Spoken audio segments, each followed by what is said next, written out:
हरे कृष्णा कृष्णा कृष्णा हरे हरे। आइए श्रीमद् भागवत महात्म्य की ओर आगे बढ़ते हुए आज हम अपने श्री कानों से श्रीमद् भागवत महात्म्य को श्रवण करेंगे, जिसमें कि श्री संत कुमार जी द्वारा कई श्रीमद् भागवत सप्ताह की विधि एवं फलश्रुति है।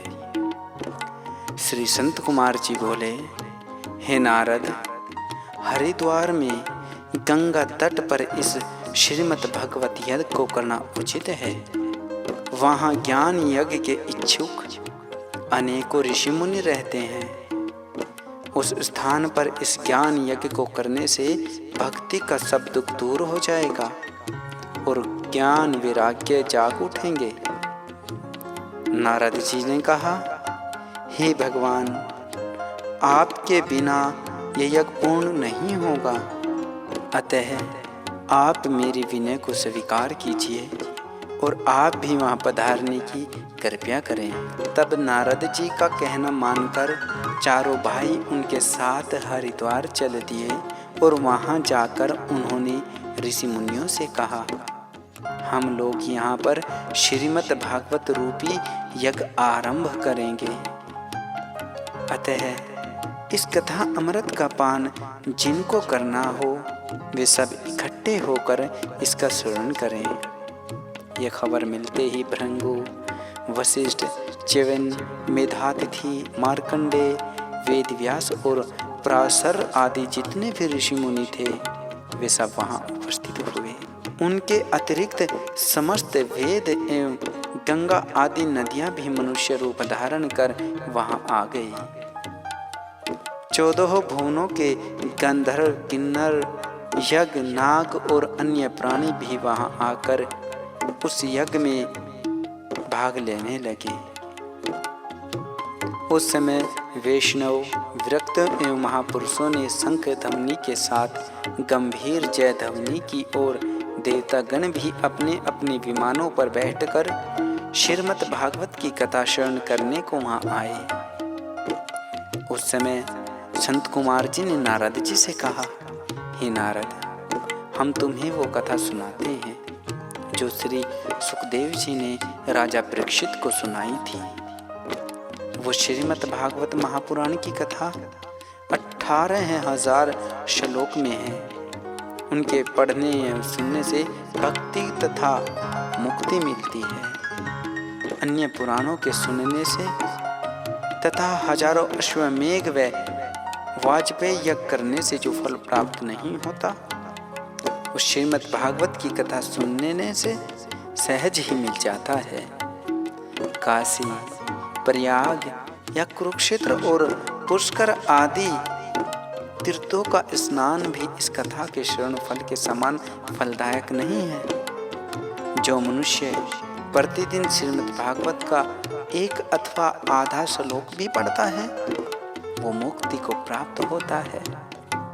जो लोग नित्य प्रति भगवान का पाठ करते तथा दूसरों को सुनाते हैं उनके करोड़ों जन्मों के पाप नष्ट हो जाते हैं। जिसने मनुष्य देह पाकर भी श्रीमद् भागवत की कथा नहीं सुनी उसे धिक्कार है। कलयुग में मनुष्य से दान, धर्म, यज्ञ, तप नहीं होता, क्योंकि उनका मन विषयों में फंसा रहता है। ऐसे जीवों के उद्धार के हेतु ही परब्रह्मा परमात्मा श्री नारायण जी ने स्वयं वेद व्यास जी का अवतार धारण कर इस कथा की रचना की है। जो प्राणी 7 दिन तक इस कथा को सच्चे मन से सुनता है वो यज्ञ, व्रत, दान और सब कर्मों के फल को प्राप्त करके मुक्ति को प्राप्त हो जाता है।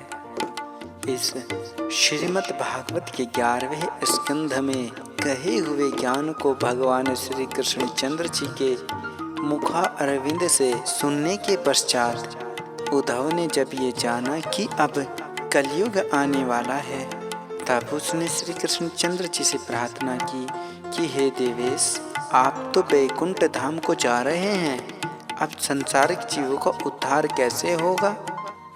तब त्रिलोकीनाथ ने कहा, हे उद्धव, तुम तो बद्री का आश्रम में जाकर तप करो, जिससे तुम्हारी मुक्ति हो जाएगी, और मेरे जाने के पश्चात श्रीमद् भागवत रूपी मेरी प्रतिमा इस जगत में विद्यमान रहेगी। और जो प्राणी इस श्रीमद् भागवत को मन लगाकर पढ़ेगा या सुनेगा, उसे मेरे दर्शन प्राप्त हो जाएंगे। इस सप्ताह पारायण कथा को भवसागर के पार दुखों से छुड़ाने वाले समझना चाहिए। इसके अतिरिक्त कोई वस्तु मनुष्य को माया रूपी जाल से छुड़ाने में श्रेष्ठ नहीं है। अतः भक्तों, हम सभी को भी चाहिए कि अगर कथा सुनने का मौका मिले तो उसे ज़रूर सुने और मन लगाकर सुने। इन दुखों से छुटकारा पाने का मात्र एक ईश्वर का सहारा ही है। हमें कभी भी ईश्वर से दूर नहीं भागना चाहिए। ये दुनिया एक माया जाल है जिसमें हर एक प्राणी फंसा हुआ है। मेरे सखाओ, प्रभु के भक्तों, उस परमपिता परमात्मा का नाम जपते रहें और हमेशा श्री भगवान के चरणों में मन लगाकर रखना चाहिए। बोले श्री कृष्ण कन्हैया लाल की जय, वृंदावन बिहारी लाल की जय। और त्रुटियों के लिए माफ़ी चाहता हूँ। अपना बच्चा समझकर मुझे माफ़ कर दीजिए।